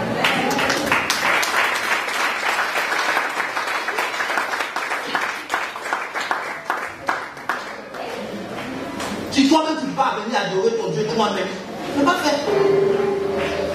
Je t'enseigne et tu pratiques. Pourquoi tu veux que quelqu'un te séduise? Frère, chaque jour, il y a un de mes sujets de prière, c'est Seigneur, apprends-moi à te servir comme tu veux. Ça, c'est le sujet principal. Je n'ai pas servi Dieu comme les gens font là. J'ai servi Dieu comme lui veut. Et Dieu m'a pas d'escroquer les ennemis d'enseigner la vérité aux gens. Je les ai bien obéis. Frère, regarde ta vie. Tu attends que quelqu'un n'a qu'à te mentir. Et puis tu. D'accord, qu'est-ce qui arrive? Aujourd'hui, on met toi faire quand tu vas dans beaucoup de points. Les gens sont frustrés. Parce qu'il m'a dit de donner ça, j'ai donné, j'ai fait un enfant, et puis je n'ai rien vu, j'ai fait des choses, puis j'ai rien vu. Qui t'a dit de faire ça? Et c'est le pasteur. Il dit, c'est le pasteur ou c'est la parole de Dieu? À quoi tu obéis? À la parole de Dieu enseignée par ton pasteur ou par les hérésies de ton pasteur? Non, mais il a pris la Bible, il a dit, voici la Bible, c'est pour prier. Même quand tu pries, pour être exaucé, il y a un protocole de prière, il y a une manière de prier pour être exaucé. On ne prie pas parce qu'il faut prier, on prie pour être exaucé, mais comment il faut faire pour être exaucé? La loi de la prière a ses ordonnances d'application. Tu ne les respectes pas, tu veux faire 15 heures à la chambre, tu ne verras rien. Si tu veux faire 24 heures, puis non-stop, tu ne verras rien si tu ne respectes pas les protocoles de la prière. Il y a comment faire pour être exaucé. Dieu lui-même a expliqué dans la Bible comment faire que lui entende nos cris, entende nos prières et puis nous exauce. Tu es assis dans le péché, tu vois si tu veux faire une grosse offrande, ça va effacer ton péché. Dieu, il ne reçoit pas notre offrande si notre vie n'est pas agréable à ses yeux. Il faut utiliser la notion de Caïn et d'Abel que nous faisons l'offrande. La consécration, la sainteté, c'est pas facultatif. Si tu veux, mais ça fait partie du socle, du fondement de ta vie chrétienne. Quand tu veux que Dieu te reçoive, il faut que ta vie soit sainte. Si tu n'es pas saint, tes prières ne montent pas, tes offrandes ne montent pas, tout ce que tu fais ne monte pas. Dieu ne reçoit rien de toi si tu n'es pas un homme qui vit dans la sainteté, une femme qui vit dans la sainteté. Ce n'est pas négociable la sainteté. Non, David dit, si j'avais conçu une seule iniquité dans mon cœur, Dieu ne m'aurait pas exaucé. Quand tu dis à des péchés, non, ça ne monte pas, mon frère. Il ne faut pas qu'il va te mentir. Non, c'est pas grave, mon frère. Donc, c'est pas grave. Dieu comprend. Il ne comprend pas ça. Dieu ne comprend pas que tu vis mal. Dieu ne comprend pas que tu nous désobéis. Dieu ne comprend pas que tu ne vis pas pour l'honorer. C'est la religiosité qui te fait comprendre ça. Mais même la chrétienté est basée sur la sainteté. La Bible, quiconque invoque le nom du Seigneur, qui s'éloigne de l'iniquité, qui se sépare du péché, qui s'éloigne, qui se détient loin du péché. Tu ne peux pas invoquer Jésus en vivant dans le péché et espérer qu'il t'entend, mon frère. Il ne t'entend pas. Mais parce qu'il t'entend, il te ment. Il ne se soucie pas de ton âme. Il se soucie de ta peau. Je veux t'escroquer par quel risque de motif. Mais si le pasteur est cessé avec toi, il te dira, mon frère, quitte le péché. Que importe ce que tu vas lui offrir, s'il ne te dit pas ça, il ne t'aime pas. Jésus nous a appelé à prêcher la repentance. Tu ne peux pas vivre dans le péché et espérer que Dieu va t'accorder des grâces. Non. Il faut vérifier la source de tes grâces. Est-ce que c'est Dieu? La source de tes besoins financiers et matériels, vérifie est-ce que c'est Dieu. Parce que le diable est un séducteur, il peut t'accorder des choses par croire que Dieu est avec toi. Dieu n'est pas avec celui qui ne vit pas dans la sainteté. L'obéissance à Dieu n'est pas négociable. Tu obéis à Dieu. Il veut ton obéissance. Il ne veut pas ta désobéissance. Il a crucifié son fils à cause de ta désobéissance. Il ne peut pas accepter cette désobéissance. Si tu devais l'accepter, il n'allait jamais crucifier Jésus. C'est à cause de notre acte de désobéissance en Adam que Dieu a crucifié Jésus pour nous ramener auprès de lui. Il a chassé Adam à cause de la désobéissance. Donc, comment tu veux que Dieu encore accepte que tu sois désobéissant alors qu'il a déjà pourvu pour que tu sois délivré, tu sois libéré du péché? Il a donné Jésus-Christ pour que Jésus te libère du péché, pour que tu sois libre du péché, pour pouvoir marcher comme lui veut, comme lui désire. Il ne faut pas qu'il a fait tomber. Ah, le pasteur il prêche sur le péché. Il a prêché sur quoi? Quel soit le sujet qu'il va prendre? Tu vas pas pécher. Est-ce que tu comprends? Quel est le sujet qu'il va prendre? Mais ce n'est pas le mot péché. C'est-à-dire que tu verras pécher déjà. Si tu n'es pas de l'humilité, tu cultives l'humilité, il te dirait, ne sois pas orgueilleux. Il vient de dire quitte le péché, de l'orgueil. Mais il n'est pas dit comme, il l'a dit d'une autre manière. Si tu n'es pas de la fidélité à ta femme, il te dit, abandonne l'adultère. Voilà. Si tu te dis, sois un homme bon, il te dit, abandonne. Donc forcé, quel que soit le sujet de prendre, il veut prêcher. Tu verras le péché dedans. Parce que le problème de l'homme, c'est le péché. Qu'est-ce qui a mis l'homme en conflit avec Dieu? C'est le péché. Donc c'est pas possible. Si on ne parle de l'amour de Dieu, on te parlera de la haine. Tu dois dépendre entièrement de Christ. Tu dois arriver au stade où tu dépends entièrement de Christ. Donc c'est à toi de travailler pour arriver au stade où c'est Jésus qui te conduit par son esprit et par sa parole. Tu arrives au stade où tous les domaines de ta vie sont soumis à l'autorité de la parole de Dieu, à l'autorité de Christ. Tant que tu vois dans ta vie que tu es pas soumis à Christ, tu dois continuer de travailler jusqu'à devenir dépendant entièrement de Christ. Je ne dis pas d'un homme, je ne dis pas de ton pasteur, je dis de Christ, celui qui est mort à la croix. Pour qu'on ait le salut, dépend de lui. Jésus a dit en Jean que tu peux lire à la maison. Jean chapitre 15, verset 1 à 5. Mais moi je vous dis le verset 4 et 5. Au verset 4, il avait dit, tout comme tout sarment ne peut porter du fruit de lui-même s'il ne reste attaché au cep. Je vous dis, vous ne pouvez pas porter du fruit sans demeurer en moi. Au verset 7, il dit, sans moi, vous ne pouvez rien. Jésus dit à ses propres disciples, sans moi, vous ne pouvez rien. Il n'y a pas une chose que tu peux sans Christ. Paul le dira d'une autre manière en Philippiens chapitre 4, verset 13. Je peux tout par celui qui me fortifie. vois, le chrétien est appelé à vivre dans la dépendance du Saint-Esprit. Tu dois dépendre du Saint-Esprit. Tu dois dépendre de Dieu. Tu dois dépendre de lui. Donc, les martyrs comprennent ça. Et ils ont travaillé en passant par le processus. Par l'instant où ils sont conduits par l'Esprit.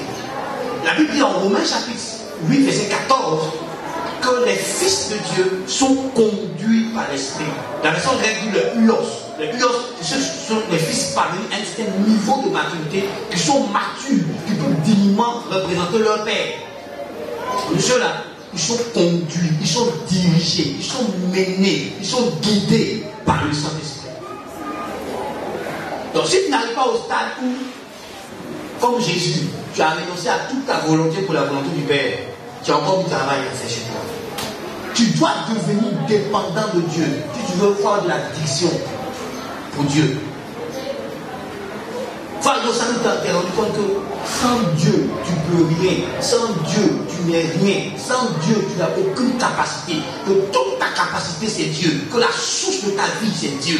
Que tout ce que tu as, ça te vient de Dieu. Pour que ça puisse grandir, il faut que Dieu intervienne. Que tu ne peux rien si Dieu n'intervient pas dans ta vie. Si Dieu ne met pas l'eau de tes mains, elles ne porteront pas le fruit. Si Dieu ne donne pas l'intelligence, tu vas faire quoi sans Dieu? Enfin, tu ne peux pas connaître le sens réel de ta vie, le but réel de ta vie, si tu ne te retournes pas à Dieu, ton créateur. C'est lui qui t'a créé. C'est lui qui t'a donné le vrai sens, le vrai but à ta vie. Donc si tu ne commences pas la vie avec Dieu, tu as encore du travail à faire. Soit tu reçois le but de ta vie par une révélation divine, ou même tu la reçois par des spéculations. Tu te proposes des objectifs, des buts. Ou bien c'est Dieu qui te donne par révélation le but de ta vie, ce pourquoi tu es sur terre, ce pourquoi il t'a créé, la raison de l'existence.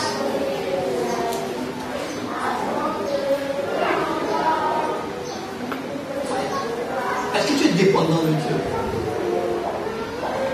Est-ce que tu as des travail sur ta vie pour ta vie dépend de Dieu? Ou bien tu mènes ta vie sans tenir compte de Dieu?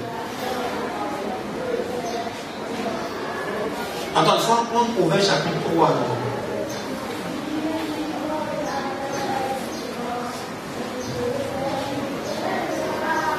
Il faut lire avec verset 4 hier. Proverbe chapitre 3. Proverbe chapitre 3. Verset 3. Que la bonté. Non, verset 4. Verset 4. Tu accueilleras ainsi de la grâce et une raison saine aux yeux de Dieu et des hommes. Confie-toi en l'Éternel de tout ton cœur et ne t'appuie pas sur ta sagesse. Reconnais-le dans toutes tes voies et il aplanira tes sentiers. Ne sois point sage à tes propres yeux, que l'Éternel et détourne-toi du mal. Merci. Confie-toi en l'Éternel de tout ton. Reconnais-le dans quoi? Dans tout temps. Tout temps. Donc quand il y a une voie où tu peux partir sans Dieu. Frère, on dit malheur aux enfants. Tu peux lire ça à la maison avec Ésaïe 30 verset 1. Malheur aux enfants rebelles qui prennent des décisions sans consulter l'Éternel. Frère, qu'est-ce que tu peux faire sans Dieu? Où tu peux arriver sans Dieu? Si la grâce de Dieu t'accompagne. Ceux qui ont compris ça, ils travaillent sur leur vie pour que Dieu soit celui qui les guide, celui qui les conduit. Ils se soumettent totalement à Dieu. Ils sont engagés à obéir entièrement à Dieu, à suivre la voie de Dieu, à suivre la direction divine de leur vie. Ce que Dieu dira, c'est qu'il faut. Il ne faut pas ce qu'eux ils veulent ou ce qu'eux ils sentent. Un autre signe, ceux qui sont matures regardent aux choses invisibles. Antoine, lis 2 Corinthiens 4, 18. Quelqu'un d'autre prend pour moi Colossiens chapitre 3, verset 1 à 2. Antoine, lis 2 Corinthiens 4, 18. Les hommes matures regardent aux choses invisibles, pas aux choses visibles. 2 Corinthiens 4, verset 18. Oui. Parce que nous regardons, non point aux choses visibles, mais à celles qui sont invisibles. Car les choses visibles sont passagères, et les invisibles sont éternelles. Les choses visibles, passagères. Frère, vous jugez les gens par rapport au matériel qu'ils ont. Comme il a telle maison de luxe et qu'il est important que moi.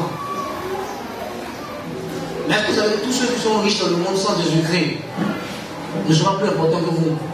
Parce qu'ils n'ont pas la chose la plus importante, ils n'ont pas Christ. Ils n'ont aucune place au ciel, ils vont en enfer. S'ils n'ont pas Christ. Tous ceux qui n'ont pas Christ vont en enfer. Et toi, tu es fils de Dieu, tu es fille de Dieu. Tous ceux qui n'ont pas Christ ne sont pas fils de Dieu. Toi qui es fils de Dieu, tu te dévalorises par rapport à celui qui n'a pas Christ. Tu dis que tu n'es pas important. Non, c'est qui même. Maintenant tu as Christ. Et Christ a fait de toi ambassadeur. Christ a fait de toi son fils. Dieu a fait de toi son fils. Et toi tu dis que tu n'as pas de valeur. Toi le fils de Dieu. Pourquoi? Parce que tu vas aux choses matérielles, aux choses visibles. Et non aux choses invisibles. Maintenant vous devez vous poser la question. Comment vous reprenez cette histoire de Joseph qui rentre sur Potiphar, qui lui a une position, il était on veut dire aujourd'hui, il est le chef d'état-major de Pharaon. Parce que dans le monde, le chef des gardes. Donc dans notre jour, c'est le chef d'état-major. Il était chef d'état-major de Pharaon. L'empire le plus puissant à l'époque.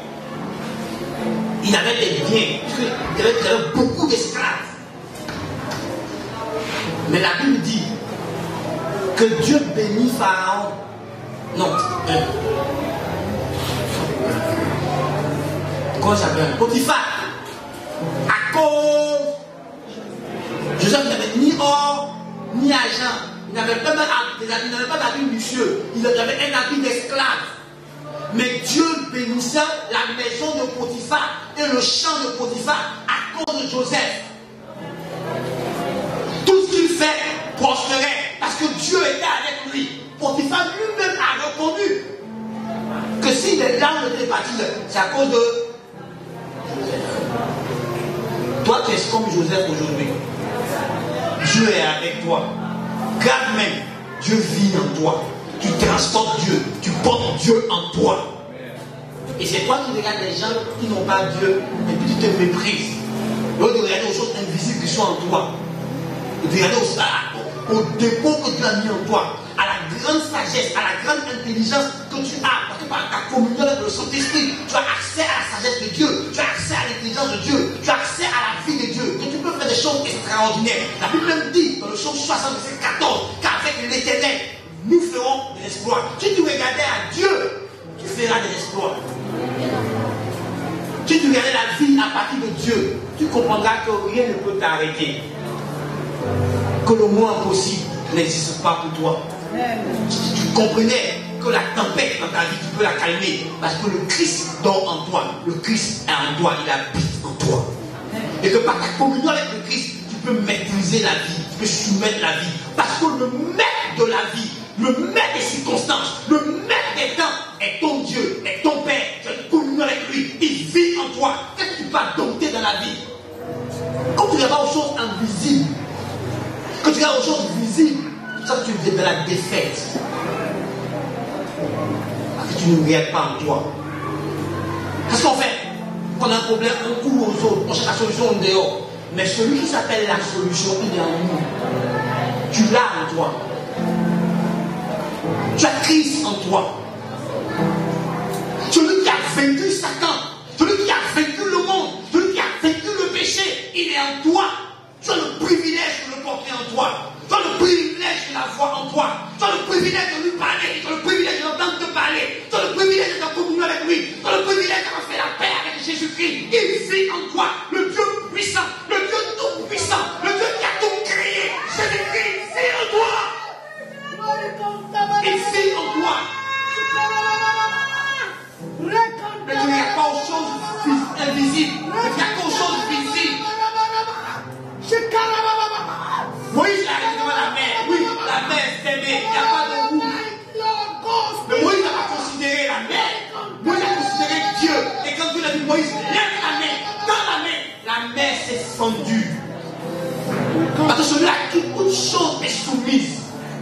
toi.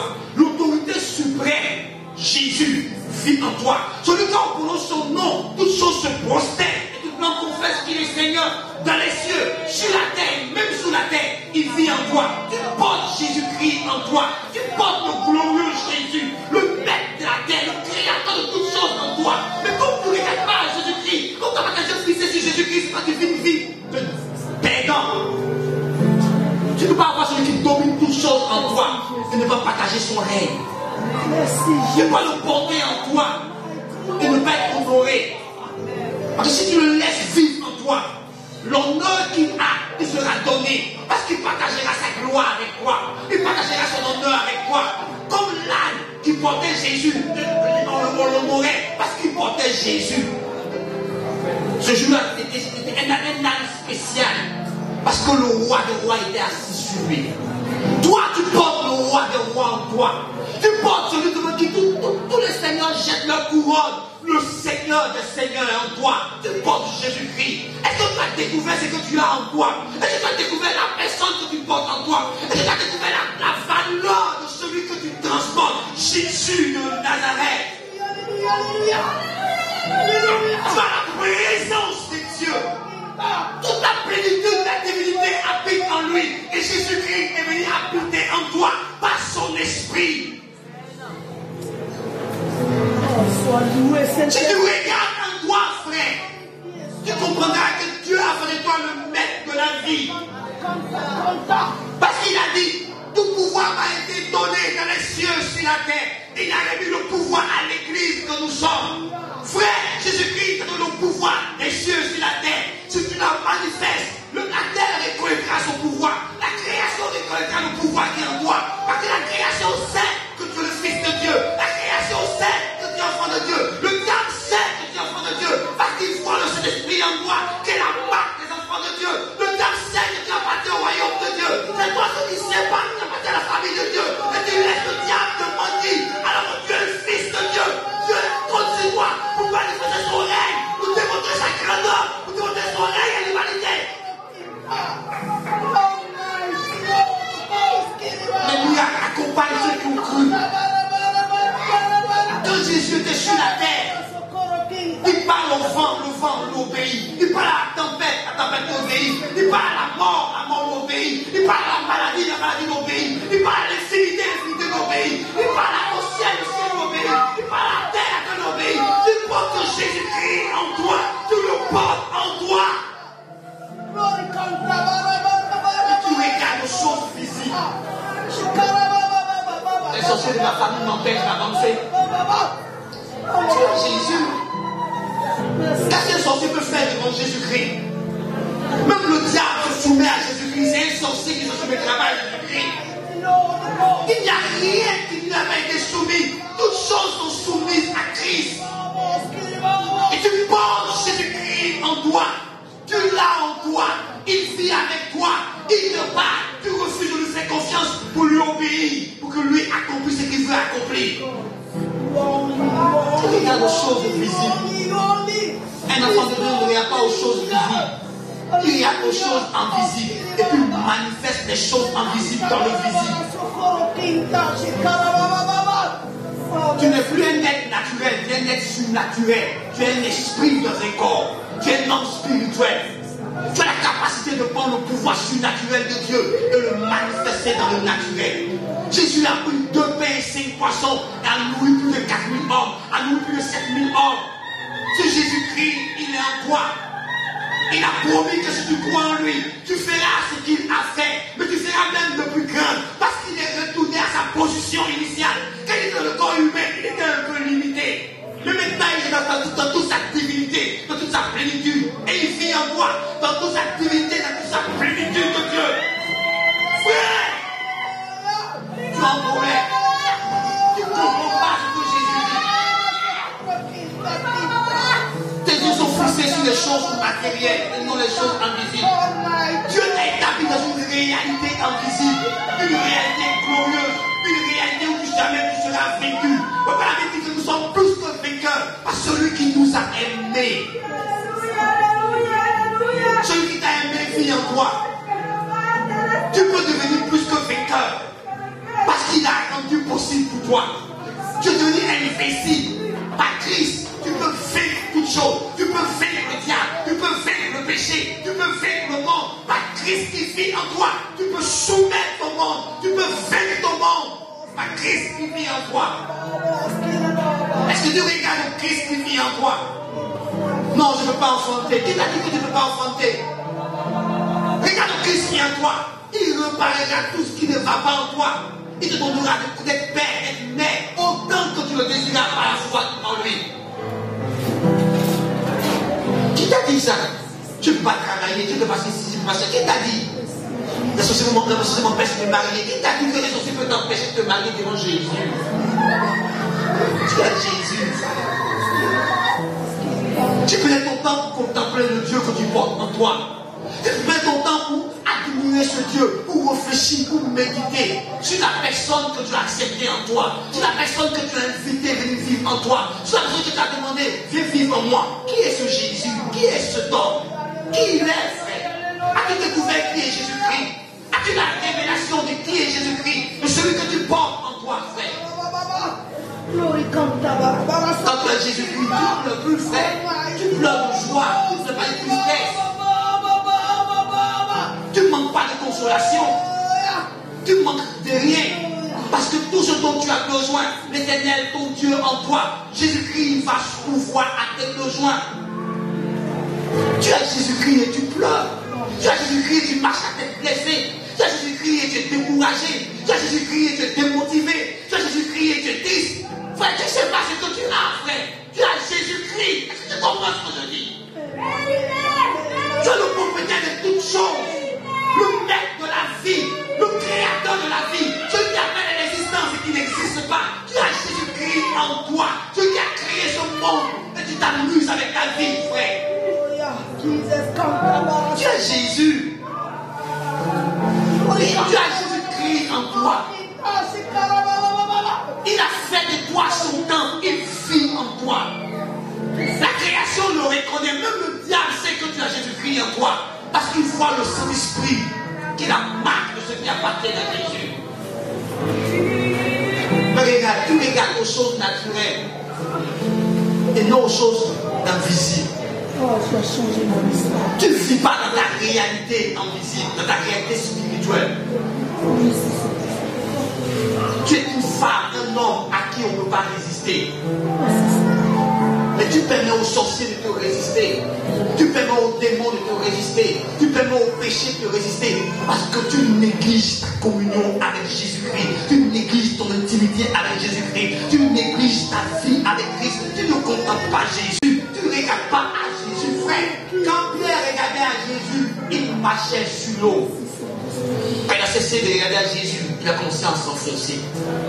Quand Pierre regardait à Jésus, il a dit à un mort de se lever, il a dit David, t'as ton grâce, reviens à la vie.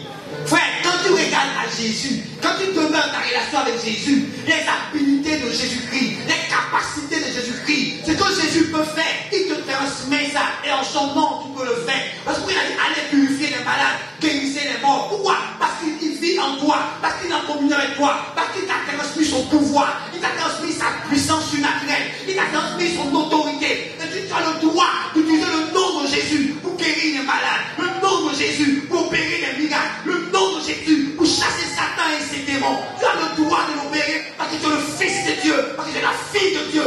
Crois-le.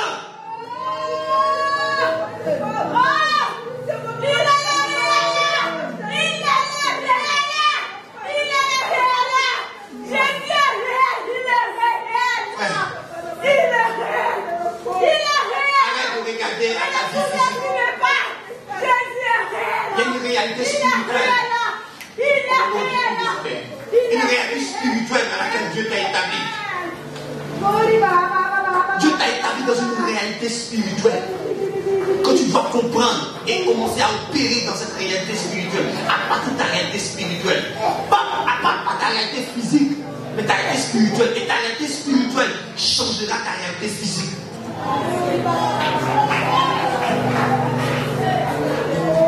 Arrête de regarder aux choses visibles.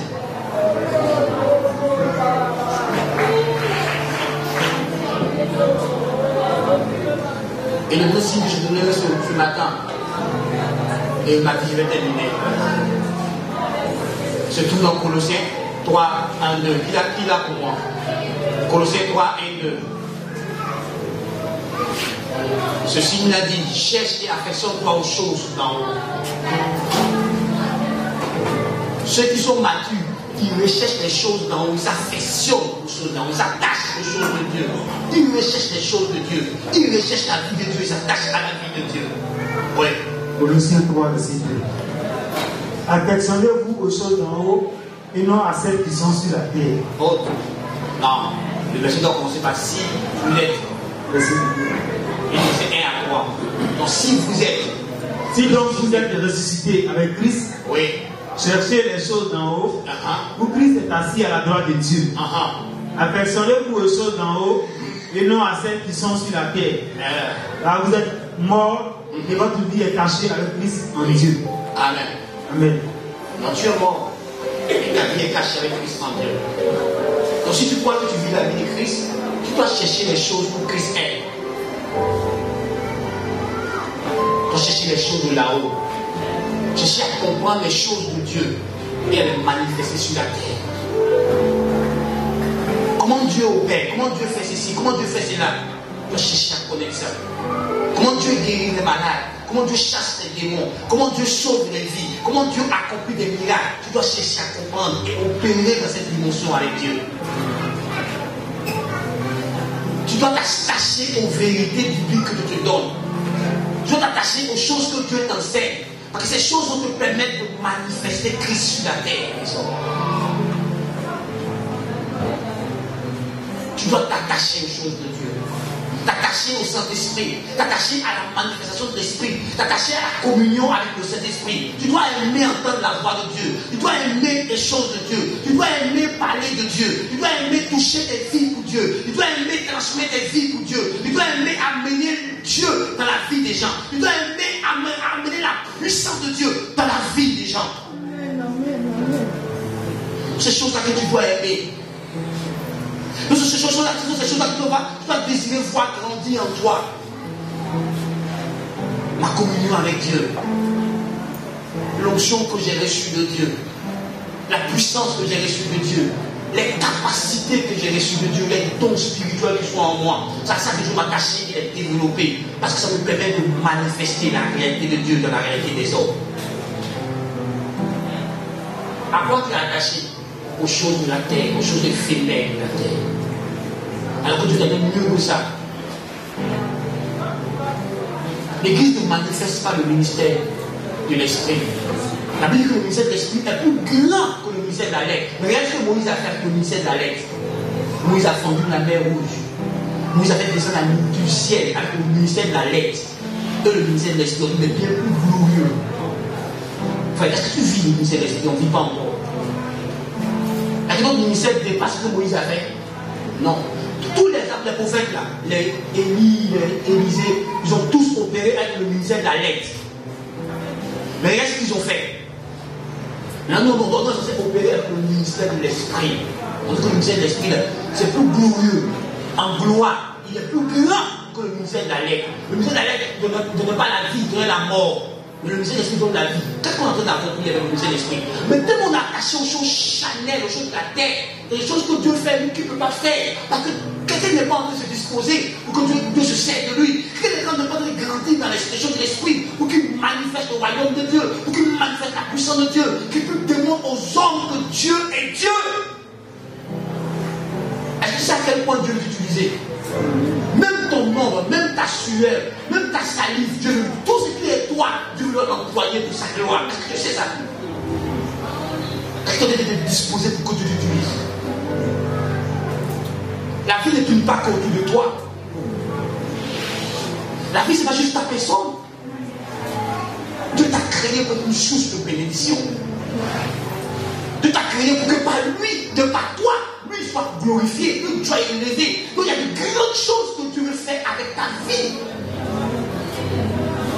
Donc il a besoin que tu te disposes pour qu'il le fasse. Frère, Dieu me calomnier, ce n'est pas important, Dieu me calomnier.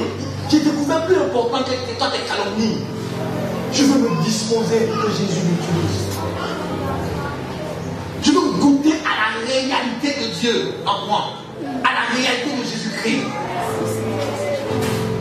Frère,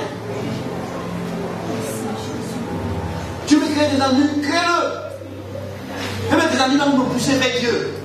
Je te remercie de me pousser vers Dieu en me créant des amis. Frère, as-tu fait une soif de Dieu? Est-ce que ton cœur désire Dieu?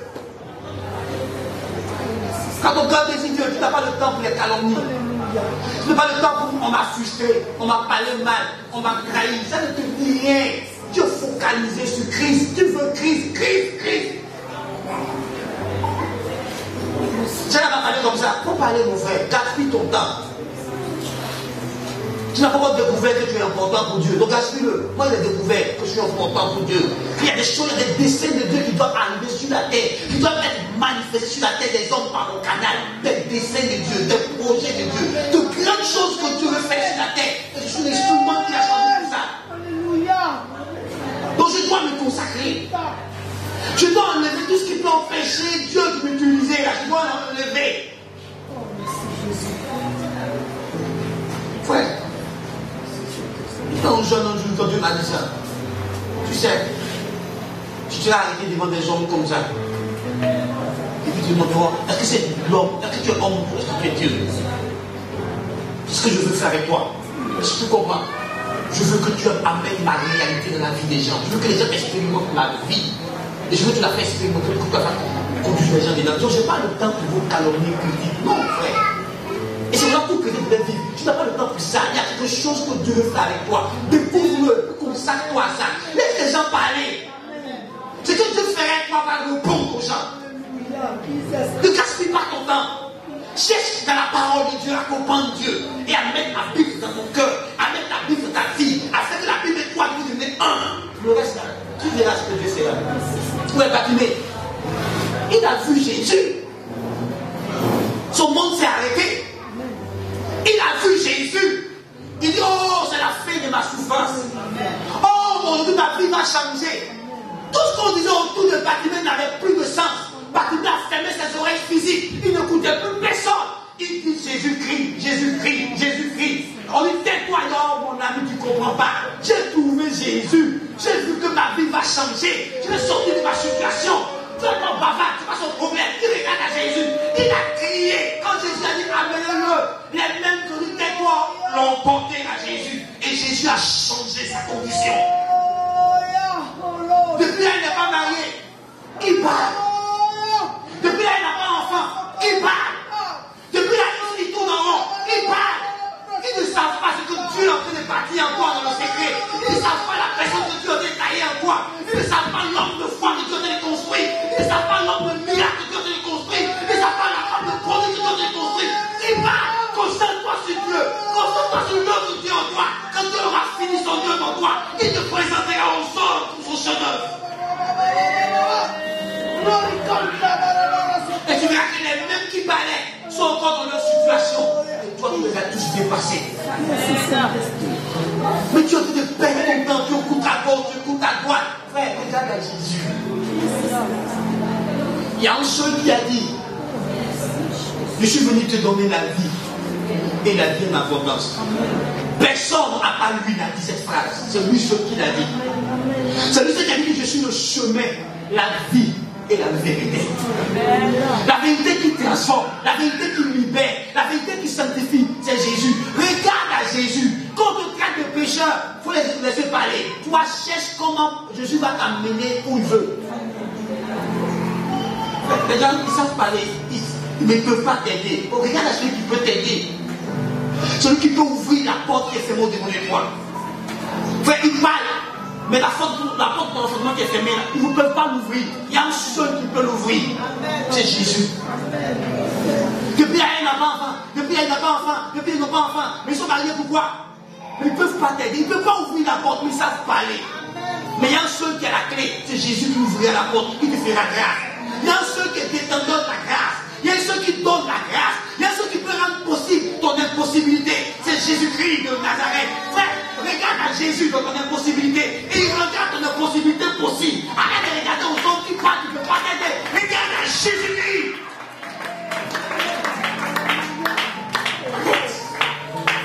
Regarde ton Dieu. Marche avec ton Dieu. Elle se met en colère, mais il ne peut pas te délivrer de la colère. Il ne peut pas t'aider à dompter ta colère. C'est lui qui peut t'aider à dompter ta colère. Alors cherche ton Dieu. Elle est méchante, mais il ne peut pas te donner de la méchanceté. Mais c'est ton Dieu qui peut te donner de la méchanceté. Cherche ton Dieu. Cherche ton Dieu. Il aura compassion de toi. Et il a agi dans ta vie. Il te fera grâce parce qu'il t'aime. Ton Dieu fera grâce. Rappelle-toi que les gens qui sont vils, les gens qui sont vils, qui sont sans valeur, aux yeux des hommes, sont précieux aux yeux de Dieu. Pendant qu'on est vilipende, Dieu dit que tu es précieux pour lui. Pendant qu'on ne croit pas en toi, Dieu croit en toi. Il a proposé une destinée entre tes mains. Il y a des choses que Dieu veut faire. Et ce n'est pas ta vie qui le fera, pas ton ministère qui le fera, pas tes paroles qui le fera, pas ta présence qui le fera, pas ta main qui le fera. Une famille verra Dieu à cause de toi. Un homme verra Dieu à cause de toi. Un malade sera guéri à cause de toi. Un homme sera consolé à cause de toi. Par ton don, par ton ministère, par ta grâce de ta vie, Dieu se manifestera. Dieu agira avec toi. Par la grâce qu'il t'a donnée, par la connaissance qu'il t'a accordée. C'est que vivre à Dieu, expérimenter à Dieu, pas toi. Laisse-les parler et concentre-toi sur Dieu. Laisse-les parler et concentre-toi sur Dieu. Laisse-les rire. Laisse-les dire ce qu'ils veulent dire.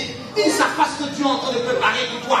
Ils seront témoins du glorieux mari que Dieu va te donner. Ils seront témoins des enfants de destinée glorieuse que Dieu va te donner. Ils seront témoins de la santé glorieuse que Dieu va te donner. Ils seront témoins de ce que Dieu fera pour toi.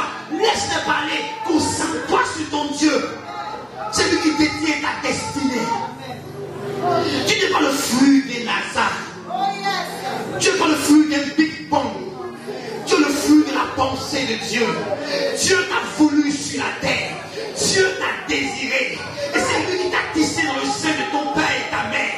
Et Dieu dit qu'il a un plan de bonheur pour toi. Dieu dit qu'il a des projets de bonheur pour toi.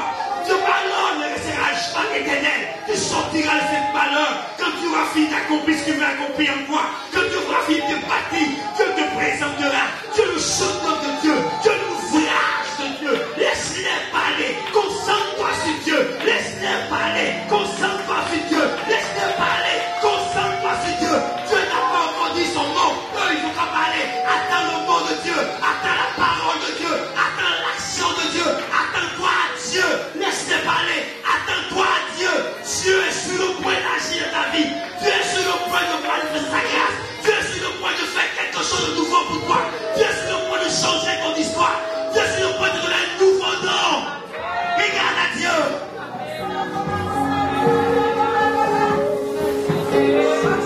Regarde à Dieu. Regarde à Dieu. Écoute vraiment ton Dieu. Cherche ton Dieu dans le secret. Cherche-le. Il agit dans ta faveur. Il écrit à ton nom. Merci Jésus. Je vais un commando ici. Oh, merci Jésus de Nazareth. Éloignez-vous, frère. Oh, Siribaba. Oh, Rekanta Barabara Sokora Kinta. Glory Kanta Barabara Sokora Kinta. Tu n'as pas besoin de l'approbation des hommes. Tu as besoin de l'approbation de Dieu. Si Dieu approuve ta vie, c'est essentiel. Parce que Dieu, s'il approuve ta vie, il marchera avec toi. Il fera avec toi. Il fera aussi. Il agira avec toi. Dieu agira.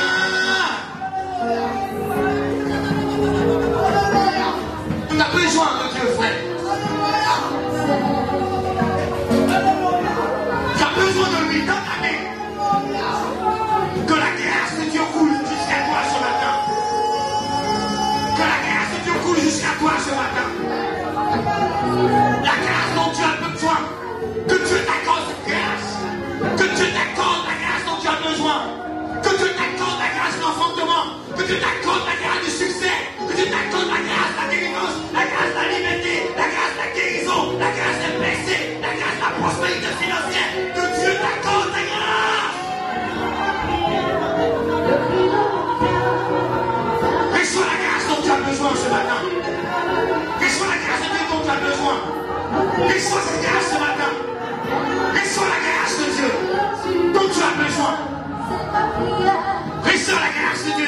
besoin.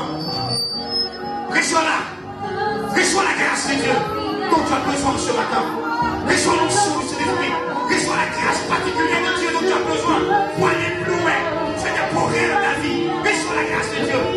Reçois la grâce de Dieu dont tu as besoin pour aller plus loin. Reçois cette grâce maintenant. Reçois la grâce de Dieu.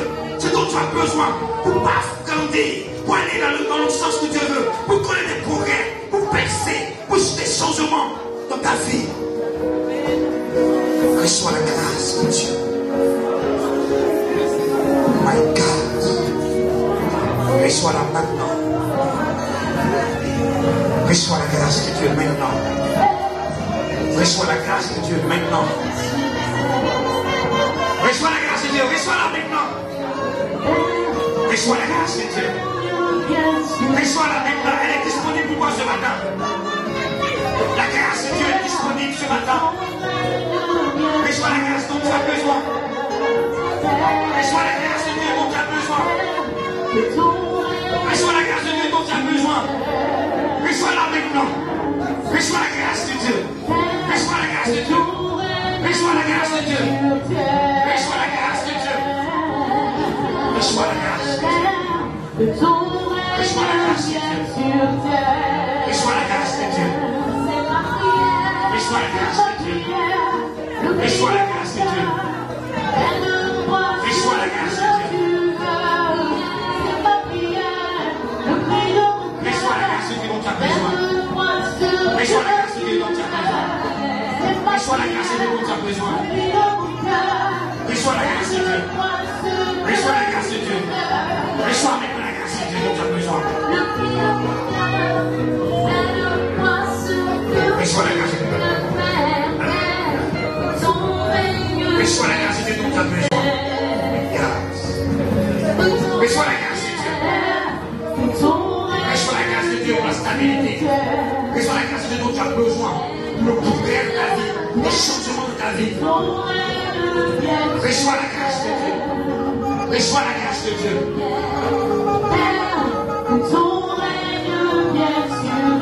Reçois la grâce de Dieu dont tu as besoin. Reçois la grâce de Dieu dont tu as besoin. Reçois la grâce de Dieu dont tu as besoin. Reçois la grâce de Dieu. Tiens, reçois la grâce de Dieu dont tu as besoin. Des changements dans ta vie, à tous les niveaux. Reçois la grâce de Dieu. Reçois la grâce de Dieu. Écoute ici, Dieu ne t'a pas oublié. Dieu ne t'a pas oublié. Il ne t'a même pas oublié. Il est avec toi. Et Dieu entend tes prières. Et Dieu agira dans ta vie. Il agira dans chaque domaine de ta vie. La main de Dieu accomplira des miracles pour toi. Dieu va opérer des changements à ta faveur. Dieu va agir en ta faveur. La grâce de Dieu est disponible. Dieu ne t'a pas oublié. Dieu t'entend. Dieu t'entend. Dieu entend ta main dans le secret pour toi. Prends le temps de voir l'action de Dieu. Prends le temps de dire ce que Dieu a fait pour toi. Tu verras le bien que Dieu a disposé en ta faveur. Tu verras le bien que Dieu a accompli pour toi. Dieu a agi en ta faveur. C'est ma prière, le cri de mon cœur. Fais-le-moi ce que tu as. C'est ma prière, le cri de mon cœur. Fais-le-moi ce que tu as. C'est ma prière, le cri de mon cœur. Fais-le-moi ce que tu as.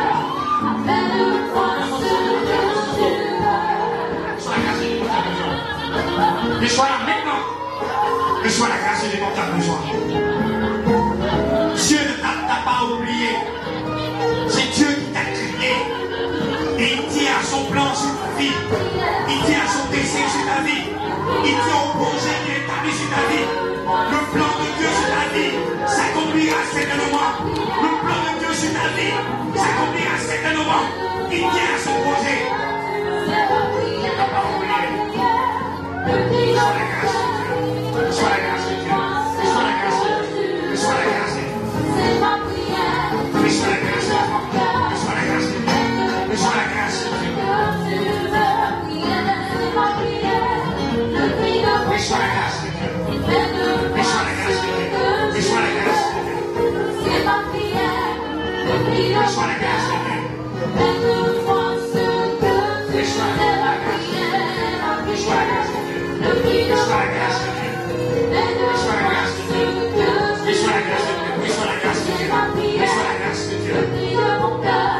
Reçois la grâce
de Dieu.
particulière qui t'a été accordée ce matin.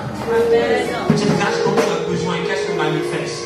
Dans le domaine de ta vie, tu as besoin de cette grâce, que dans ce domaine, la grâce de Dieu se manifeste au nom de Jésus. Que Dieu nous bénisse.